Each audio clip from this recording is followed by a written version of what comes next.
one and all, and welcome to another episode of Baggers Chat. My name is Mitch Pattinson, and as always, we're joined by Ethan Daffy, and we're a bit on a high right now because, of course, we have 8 wins in a row, and we're just kind of still reviewing, I guess, the Carlton v Melbourne game that we just witnessed a few days ago. But, of course, today we are doing an episode, and it is the preview for Carlton v Gold Coast, round 23, Saturday 2:10 at, of course, Metropolitan Stadium, but now it's called Heritage Bank Stadium, of course. But first things first, Daffy boy, how are you and how was your week? It's been a very, very good week. To be fair, it's been a very, very good 8-9 weeks. As a Carlton supporter, and I touched on it earlier. We were talking about, who we're going to play in a final or blah, blah, blah, worrying about everything. I think we need to stop worrying and enjoy what we're going through right now as supporters of the Carlton Football Club. I just thought it'd be good to start on that kind of note. I feel like I saw someone tweet today the same thing. Just enjoy it. Don't worry about don't worry. Just don't worry. It's not about being cocky or anything. I'm not saying, we're going to beat everyone. I'm just saying this moment right here, we haven't won 8 in a row since 2000. And that's before we were born. So it is crazy that we're in this situation and, we're heading into round 23 in 5th spot, probably a game in hand, like a game ahead of 6 really in Sydney. So, it's interesting times, but Gold Coast away is always a little bit of a banana peel for mine. That's actually a good way to put a banana peel. But, I mean, of course, they had to add another round to make it a little bit more nerve-wracking for our supporters. But no, I mean, we need to live in the moment. You put it there beautifully. I guess, I guess it's about the motto of life. Like, you need to try and just live in the moment, try and take in the positives as much as you can. And right now, we have 8 in a row, but it's always a PTSD of us just being like, oh no. Like, we're almost there. We're almost there. And, of course, we have to come up against Gold Coast, which is a team that we should be beating. I reckon if we are losing this game, I'll be quite shocked, I guess, in a way. But I don't know. I mean, as you said then, I just think it's another opportunity to keep the momentum going.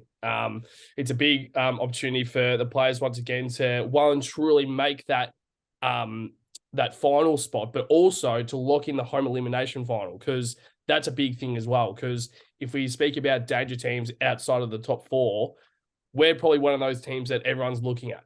So if we try and just lock in that home elimination final, finals, of course, but home elimination final, whether we're in 5th or 6th, at least we get that home elimination final and we're a good chance to maybe make it to the semi-finals, and whoever is there, they're going to be nervous because everyone knows that right now, if we're playing the type of football we are right now, which we are, and try and transition into the finals, we're going to be a danger team. But we need to touch on the 2 milestones, of course, this week. David Cunningham, of course, is playing his 50th game, but also Paddy Cripps is 5th all-time games as captain in the club. So I think the question is, because usually we do favourite moment v Gold Coast, there are actually a few moments from our end, but I guess the question is today more about Paddy Cripps taking over Judd. So, Daffy boy, what is your favourite moment, Paddy Cripps as captain?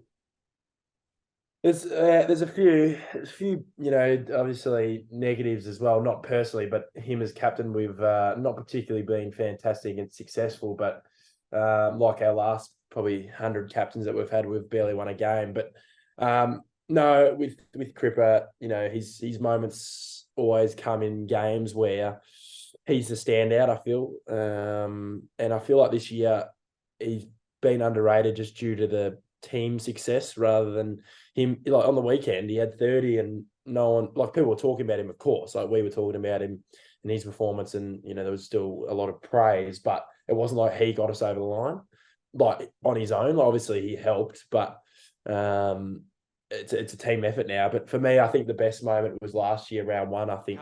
Big moment for the skipper. 45-degree angle.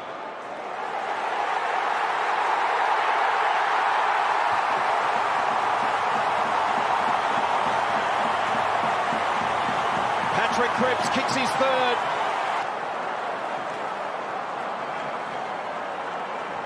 Carlton haven't won a game before round 3 for 10 years. It was a bit of a we've turned the tide a little bit. And it was kind of his moment, especially after 2021. He copped his fair share of criticism. Everyone thought he was finished, with his injuries and his back issues and his needles he had to have every game, or some shit was going on in 2021, which was pretty hard to see when your captain's forcing himself to play under that sort of kind of injury and pain. And I thought last year when he kicked those three goals were just so crucial. And I know this season did not end up being the season we wanted it to be last year, but it was a definitely turn of the tide. And getting that drought over the Tigers at that time, we've ticked off many droughts now.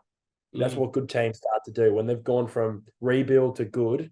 They tick off these droughts. And we ticked off one on the weekend with Melbourne, and you showed how much that meant to him in terms of we've got that. We didn't fail at the last hurdle again. Round one last year for me. Yeah, I think it's a good way to put it, because you can always look back at like where his first moments kind of that made him captain, but that was the one that kind of made him return as Paddy Cripps, because there's been so many years of him being injured.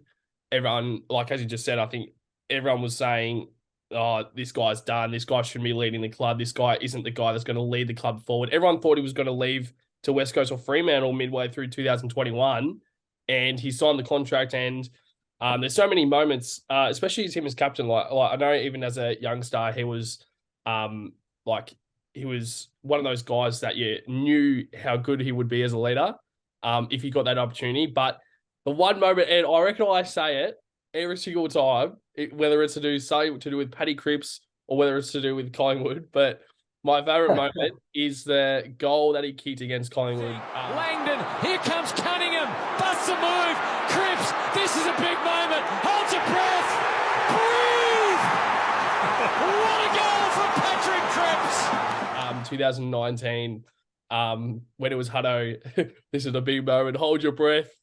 But it's just like that moment always comes, and I still remember it to this day so clearly, because I was at the game, and then I was starting to think like Cripps might be that guy that might lead us forward, because he's obviously had a great season through 2018, 2019. He had that great seasons, but I know that like when he kicked that goal and the commentary when I went home, I was like, oh, but buddy, brilliant. And it was one of those moments where he was one of the first, I guess, goals and first moments that he had as captain, that he had to step up in that big game. And he did. And I know that we lost in the end, but it was still that red footy, MCG, nutty day. It was just, I remember it so clearly, and it was 4 years ago. So, shout out to Cripper. So, I know that, I think we mentioned it last episode, and while he's playing in his career, he needs to be captain until the end of his career. It's like Joel Selwood. Like Joel Selwood was never not going to be captain until the end of his career. And I think Cripps has to be the same, because he's just that guy that he's just got leadership qualities all over him, but also he's the guy that whenever his team needs him, he's the one that you look to, and he's the one that is going to step up for his team. But we're now going to move into the potential inclusions. So two very crucial names, and it's going to be a conversation whether both of them are brought back. We don't know yet. But it's of course the return of Harry Mackay and Jack Silvani. But just before we move on to the ins and outs stuff and who we think who we might bring in, these two, how crucial are they to our system, but also to our forward structure? Yeah, it's kind of dawned upon us pretty quickly that they returned. I think Harry was 3 weeks before that he was supposed to come back. So for me personally, I think they actually overdid it, saying it was going to be 6 weeks more to, just say that's the benchmark in terms of the injury. And then hopefully he comes back a little bit earlier and we get a little bit of a surprise, which we will this week. And obviously there's been a bit of talk in the media about Mackay, a lot of, saying that we don't need him up forward, blah, blah, blah. And, there's different trade things saying, Melbourne should go after him because they got pick 5 and 15, and he's not fucking going anywhere. I know. Can we just put the line through that, man? He signed a 7-year contract last year. I don't think a guy who signs a 7-year contract will want to end up going. Obviously, we know how important he is. Like the club knows how important he is. That's why they've given him the 7-year contract. And obviously, he knows how important the club is for him. So he's an important asset, and especially for Charlie. Like you can tell, like Charlie's still playing good footy, but it's having two of them. You know, having Harry up the ground just opens it up for Charlie, staying deep and actually gets more of his goals with Harry in the side. But also Sauce. It was a bit of a question mark over what his injury, the actual timeline was. They weren't really too clear on it over the last few weeks. It was a bit, like it was like 2 to 3, 3 to 4. You don't really know. Like it's just one of those ones. And he must be back in, he's back in full training. So that's good to hear, Pato. And another guy that will throw the spanner into the works for the selection, and it's going to cause headaches. And I can't believe we are talking about selection headaches at the Carlton Football Club. We are in a fantastic position right now that we can have guys in the twos that should be playing ones at any other club. Yeah. You know what I mean? Like we're talking about, maybe Pito getting dropped. He'd be a ruckman at another club. You're talking about other guys like, Cottrells and all those types of guys who may be on the fringe. Like, it's nuts, Beto. Like, in years by, we would have, a lineup and would force someone from the twos who isn't even playing that good to play in the ones. You know what I mean? You go, he's getting dropped the week after. Like, he plays like he's getting dropped. But now we're bringing in these guys, and we're at 8 winning streak, and we haven't Harry and Sauce for 4 weeks. And then Chera and Walsh as well. It's unbelievable. So, yeah, I feel kind of bad for the coaching panel. It's going to be a tough selection. It's tough. It's got to be cutthroat, but that's the way this kind of business is, isn't it? I reckon this week especially is going to be the most crucial selection, because not only are you bringing guys back that are crucial to this system, but also it's going to be like you need to see what is the right mix for finals. Like, what is that right mix? And how pleasing is it that you're now saying we need the right mix to see how we go for finals? Like, it's so pleasing. And it's, I'm so, well, I mean, it would be funny if we lose to Gold Coast and Giants and we somehow come 9th, but we're not going to speak about that. But, I think it's an interesting conversation, Harry Mackay, because I think they said it on Footy Classified, and I was like, he has signed a 7-year contract. And they were speaking about how like Melbourne need Grundy out of their team so they can get Harry Mackay. I'm like, yeah, well, you're like, sure, like you can get Grundy out of your team and get a key forward, but we need something back in return as well. It's Harry fucking Mackay. So at the end of the day, he's not going anywhere, and he's so crucial to our lineup. And as you said, I think it really helps Charlie Curnow, because with him not being that key forward and being held by 3 or 4 guys every single week, now Harry Mackay takes 2 of those guys, and it's even. So, but yeah, so now we'll move straight into it, ins and out stuff, because I mean it's I guess the big conversation with who we're going to bring in and who we're going to bring out. Who are your ins and outs for this week? Yeah, it's tough. Sauce is one of those players. I've got Sauce and Harry in. I think you got to bring him in. I think we need to get some run into them before finals. But it's tough because I don't think we can necessarily bring in everyone in the next few weeks. I think Chera and Walsh are locks, but I wouldn't necessarily think Matthew Kennedy comes straight into the team for me. I think he's definitely good enough. But if he comes in first week of finals, it could really, is he right? Is it right? We've got these guys running into form come finals, whether it's Paddy Dow, you got other guys in there. It's going to be real tough. It took me a few minutes to really get this out sorted in terms of Harry Mackay, because I don't think we can drop any of our forwards as of right now. I think, our small forwards are doing the job, and I think, I guess this guy has been playing half forward and wing that I will be dropping. So I will be dropping, I'll be dropping Pito for Sauce. I think that has to be done. I think Pito is really good in the ruck on the weekend. And I wouldn't be, like you said in the last episode, I wouldn't be against him playing this week. I don't think it was a performance drop, but you're going to have to make way for someone, and I think Sauce is the guy. And my other drop is Matt Cottrell, who I think's just been off the ball a little bit the last 2 to 3 weeks. I don't think he's been terrible, but I just think he hasn't had really much impact at all the last couple of weeks. To his standard, we know of he. I'm not trying to bag him here, but I think we've got to be tough. Yeah, we've got two guys coming in who are definitely best 22. So you stiff shit, you're gonna have to be dropped. And obviously Harry takes that spot. So you look at it and you go, are we too tall up forward? I'm not sure, but it'll be interesting because for me, I think you have to keep Fogg in. I think he stays in for the rest of the year for me. I think his pressure is the best in the team, tackling wise. Jesse Mollop's kicking his goals. Had a quieter one on the weekend, but I still think he was okay. And then obviously Jack Martin, and then David Cunningham, who goes through the middle as well. And Fogg through the middle has been really underrated, I think. When he's had his time, especially in the last quarter, he was in there the first 3 minutes when we kicked those 3 goals. It's like it's good to see from a guy who people think, he's just that small forward, but he is that midfielder. He's always been that. He's supposed to be a midfielder. He was at Geelong. He was a mix of a small forward mid. So good to have that kind of under our sleeve come finals time. Yeah, because I think with Fogarty and Cunningham, they're both the exact same players. And I've seen recently, because it used to be the player of Cunningham going more through the midfield, but now it's kind of switched where Fogarty is playing more midfield time, which I love. Because I reckon Cunningham is that more. I mean, I always touch on him as the Rolls Royce sort of player, but I think with him, it's going to be like he needs to stay more forward and Fogarty through the midfield because he's such a weapon through there.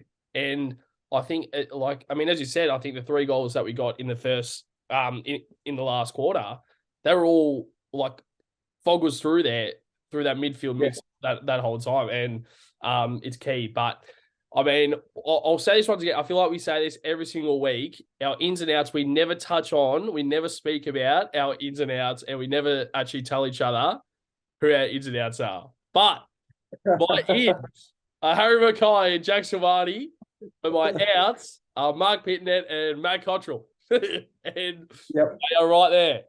to all the viewers, they are right there. So, and hopefully the match predictions weren't just shown then because they also are there. But so the question, I guess, is the sub. Who do you reckon you'll play the sub as? Because mine's very obvious. But if you were to pick a sub for the weekend, who would you pick? Ed Curnow. Okay. Ed Curnow. But there is other options. It could be Jordan Boyd, who I think is probably close to coming in for mine, and maybe I don't know. I think it has to be Ed. I don't think there is anyone else. Okay. Maybe a Lewis Young. I don't know. He wasn't particularly fantastic on the weekend in the 2. So I've just gone with Ed just to have that kind of midfielder to come in for the last quarter or whatever he did on the weekend. He came in for 10 minutes. Yeah. He actually ended up playing the VFL game the day after too. Really? Played the whole. Yeah, so if you don't play enough minutes as the sub, they go and play the next day, which would be really odd. Like you'd come off the high of a win. It'd be really weird, I reckon. Like you'd play the Friday night and play in front of fucking no one the next day. So, Ed for me. Okay, so my sub is Matt Cottrell. Oh fuck yeah, Cotters. Yeah. And I reckon he is the perfect sub. Yeah. You touch on there, and if it's the 4th quarter, you bring on Cottrell because realistically, I can almost see Cottrell as a tagger in a way because he can run, run, but also I think he's that little bit quicker than Curnow, where you could bring him on for the 4th quarter and he can play anywhere. VFL he was playing half back, and in the seniors he was playing half forward wing. He could play anywhere, so I think the sub for mine has to be Matt Cottrell, because as we said, I think he's such an important player when he gets his opportunity, but it's just the past 2 weeks he hasn't been up to where we know Matt Cottrell could be. So now unfortunately he just has to pay for that, and because that's just what good sides now just have to deal with, and selection integrity, where if you're not performing in the team for 1 to 2 weeks, like it's so stiff. But you have to make way because we've got a guy like Harry Mackay coming back in, Jack Silvani in the same week, and the week after we got Shearer and Walsh. Just thinking of it. Wait, we got 4 crucial ins in the next 2 weeks, including McGovern as well. Yeah. We need to make way for Gov as Yeah. well. Oh, it's just unbelievable. But so now we'll move on to the ground overview. As we always do, we touch on the back line, midfield, ruck, and forward.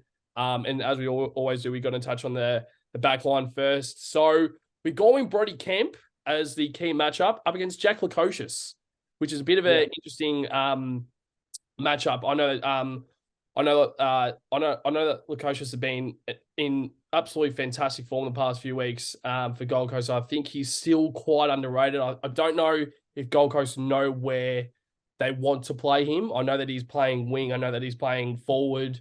I know a few years ago he was playing halfback, but I know this year he's been based mainly solely as a forward, and I reckon it's really helped the Suns because I think probably Casbolt might not be there next year. If it's Lukosius and King up there, it's pretty it's pretty threatening. But Brody Kemp versus Lukosius, Daffy boy, what are your thoughts? Yeah, no, I rate Jack Lukosius very highly. I think he's probably their most influential player forward of the ball currently.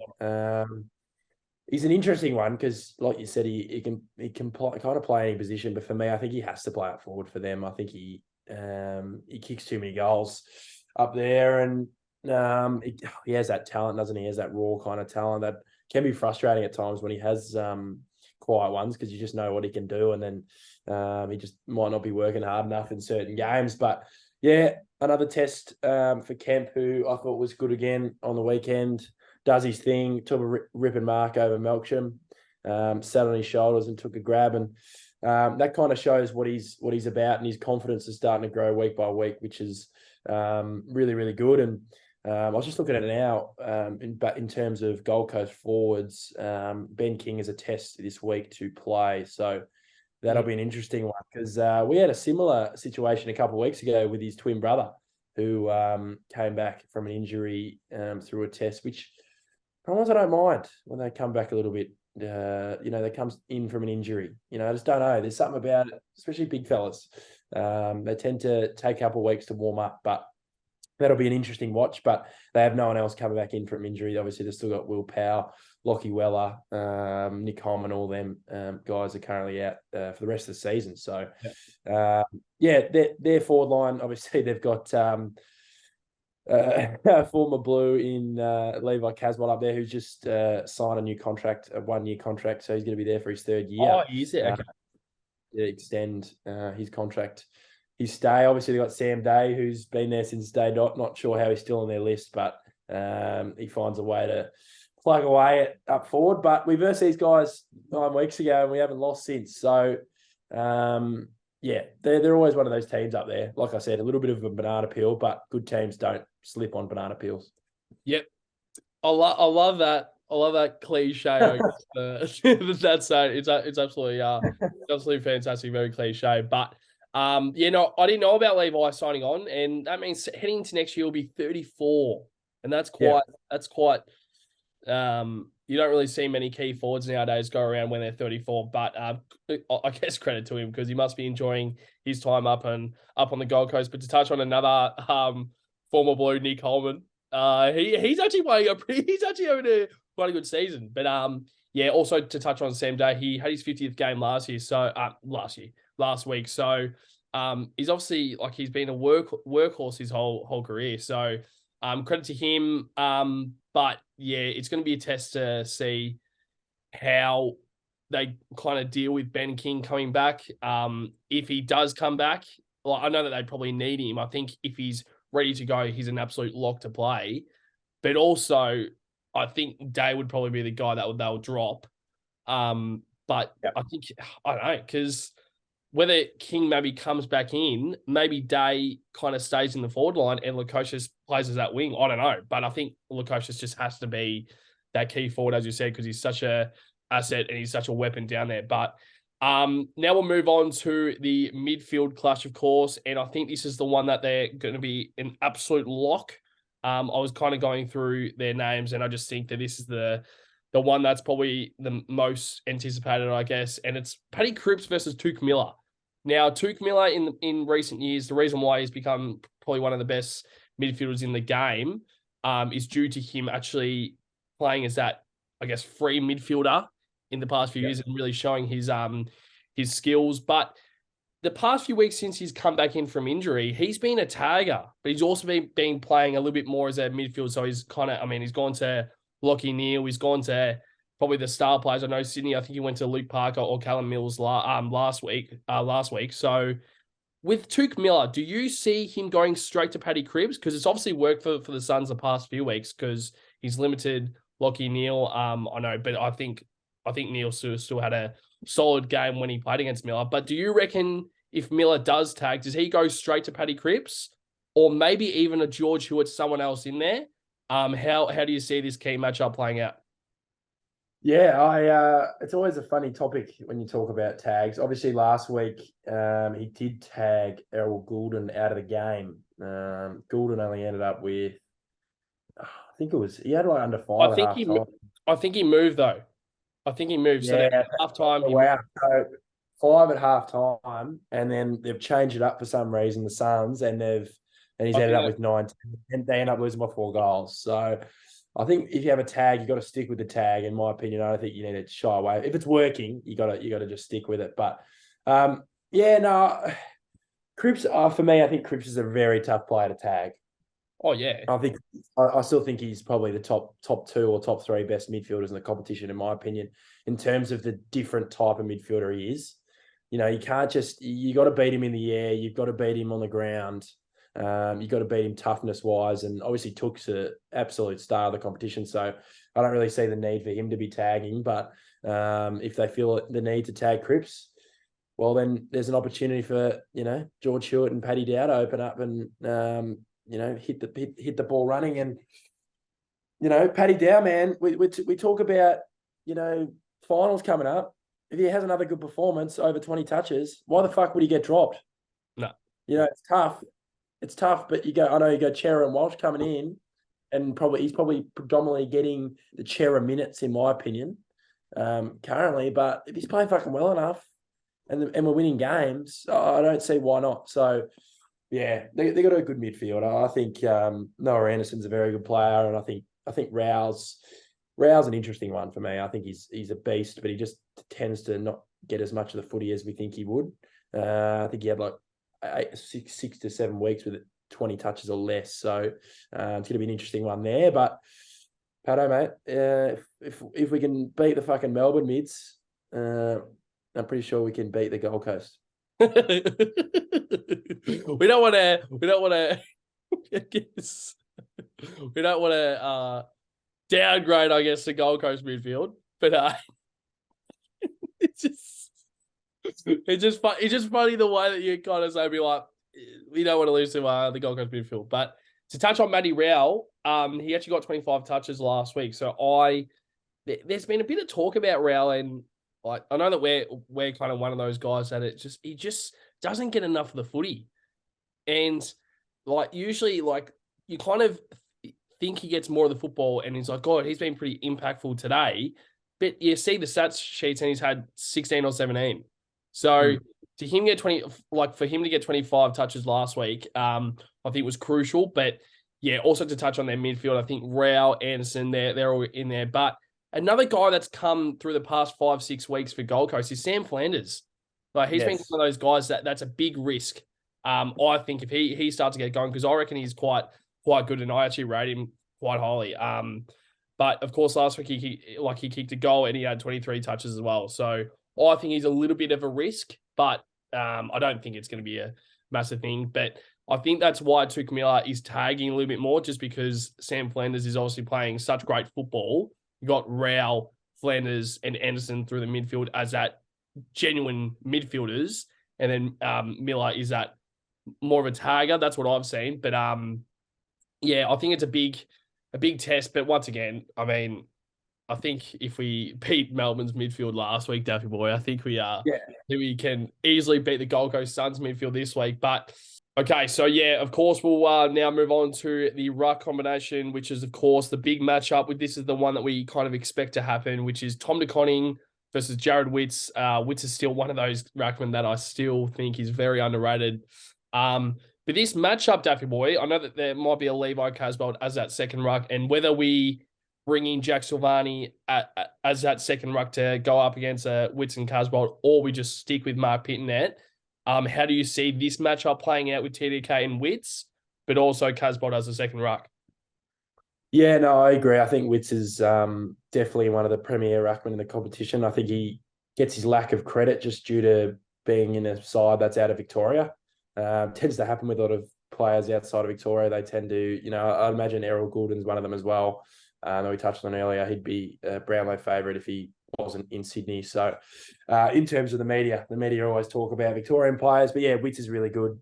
Obviously played last time against us and won majority of the hitouts, but we just beat him in the midfield in that game, which really set the tone over the last 8 weeks, which has been good. But with TDK, it's a challenge once again, a challenge that he can definitely uphold to, because he faced Max Gawn last week, who, in my opinion, is probably arguably the All-Australian ruckman this year.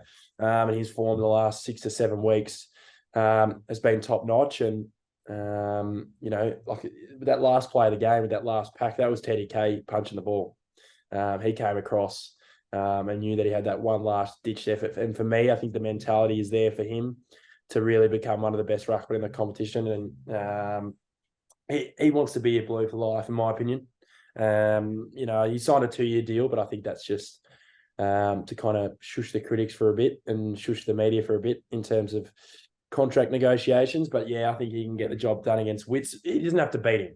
For me, I think it's like Gawn. You've just got to minimise the impact that he has around the ground. And like Gawn, he wasn't able to take marks. He wasn't able to be that impactful self with ball in hand as well. So Witts, very different ruckman. Very different ruckman to Gawn. I feel like TDK could get him around the ground and really impact going forward of the ball, which TDK has been really good at in the last month or so. Especially there was one clear clearance on the weekend where he kind of took it out the ruck and Max was left behind him and he went forward and got it inside 50. So that's always a good sign. And then obviously Levi is a second ruck, who I think is a very, very serviceable second ruck. He does his thing. I think he's kind of, his nickname should be serviceable. He's that kind of footballer, in my opinion.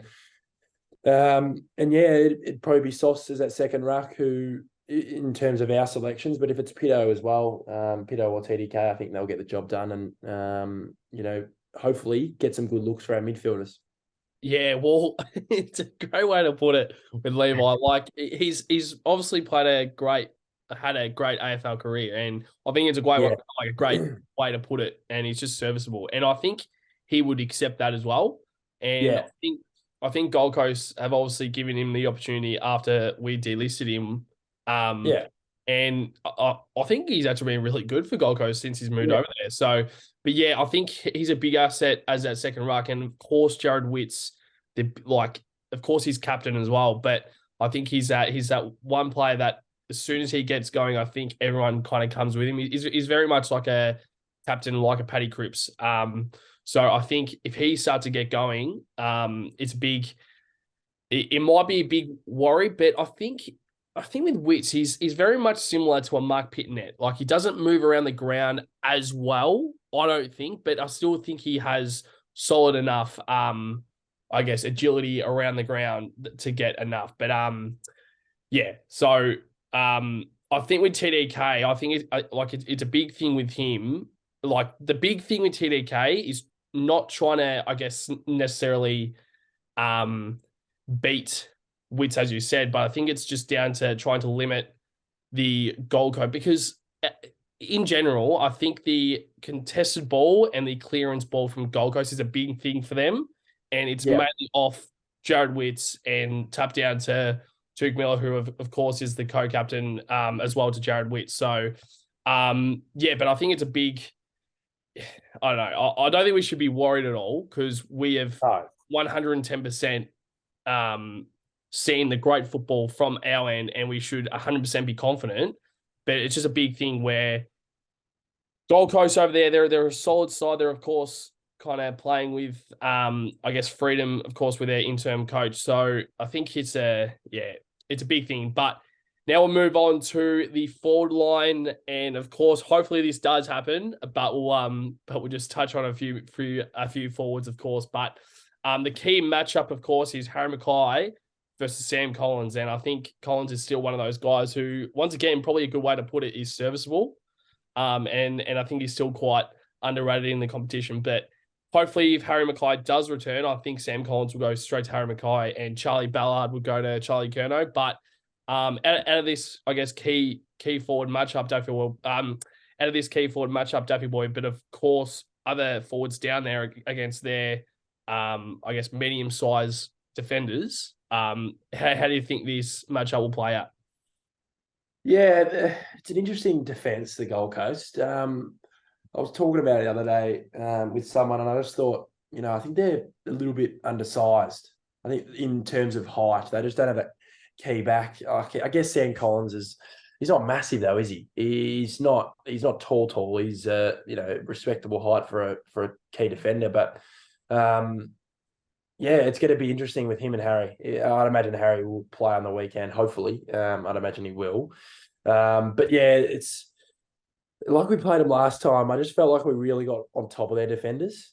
I think Harry kicked 3 or 4, Charlie kicked 3 or something like that. It was just every time we got a quick entry and we seemed to beat them one-on-one. So hopefully that's the case this time. We just keep getting quick entries in and good looks for our forwards. And in my opinion, I think Harry will kick a bag because I feel like it's just that kind of moment. Everyone talking about if he's important or not, and then he kicks 5 or 6 to just tell him, that's why I'm in the team and I'm a gold medalist. But yeah, their defence, they've got, some pieces there that, are good. I think, Mac Andrew is going to be a good player.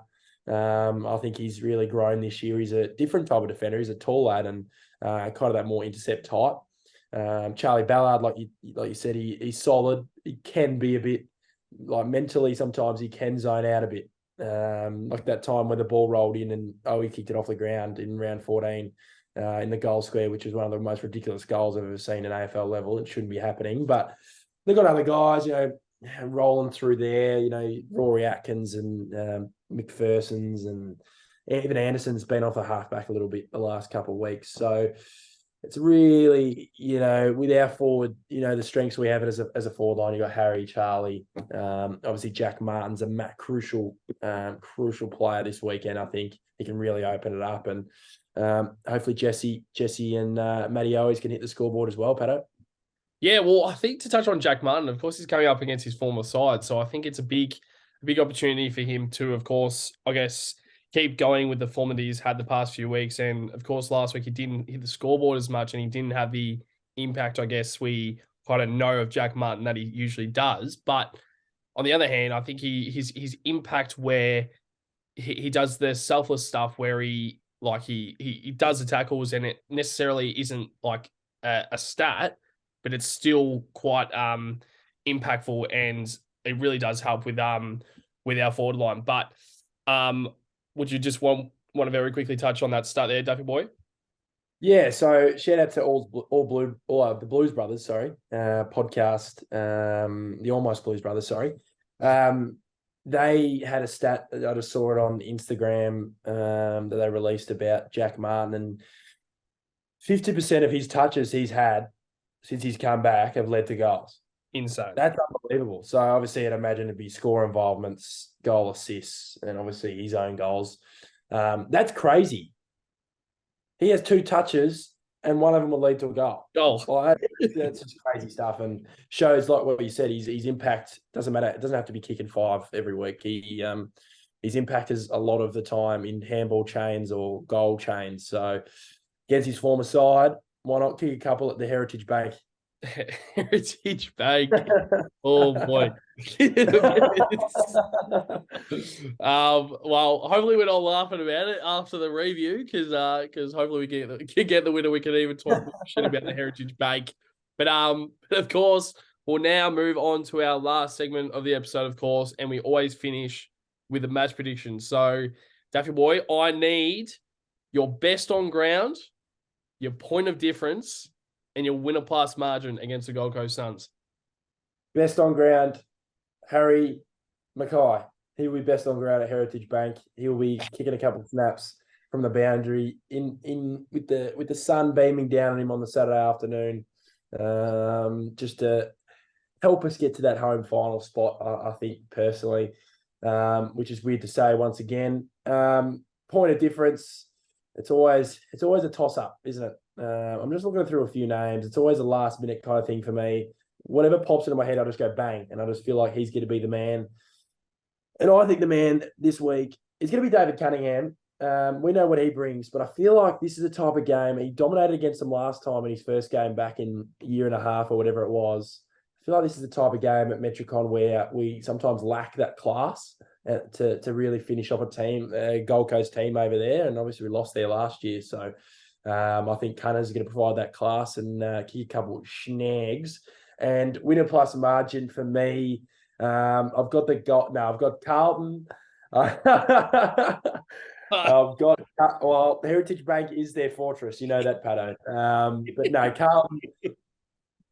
Carlton by 35 points. I don't think it'll be easy. I picked it close most the last few weeks. Obviously, they have been kind of closer games in a sense, but I think it's going to be one of those games where we do worry, but I think we break through in the third quarter and win comfortably. Yeah. Well, my best on ground and point of difference were completely different, but my winner plus margin is very similar to yours. So I was going to say that, of course. But the best on ground, I'll start off with it's a bit of a different one. And it's Tom DeConning. Best on ground. And I think I'm very excited with what I saw. I mean, I was very excited with what I saw last week against Max Gorn, but I think I'm even more excited to see how he goes. And I've only put him as best on ground if Pitnet doesn't play. And if he gets that chance as the sole ruckman, which of course he has had the chances throughout the year with Silvani being the second ruck, and he's actually been quite good. So I think TDK for best on ground, I think it's a big opportunity to, now that he's signed that contract and he's locked into the club, and with Pitnet maybe coming out and Jake Silvani coming in, I think that really helps TDK. Of course, he will give him more ruck time. And whenever he wants to, I guess, transition forward with Silvani, that's kind of down to him. But who knows? I think TDK is the type of guy that can play like a Tim English, where he can play a lot of ruck minutes. He doesn't need to necessarily have a second ruck. So I think TDK for best on ground. My point of difference is the other, I guess, ruckman, and it's Jack Silvani. So if he comes in, I would really like to see how he goes, because, of course, his injury that he had against Port Adelaide, that was kind of the last time that we've seen Silvani. And, like, my word, how great did he play? So I think he's a crucial in if he does play. So point of difference is Jack Silvani, and my winner plus margin is Carlton by 37 points.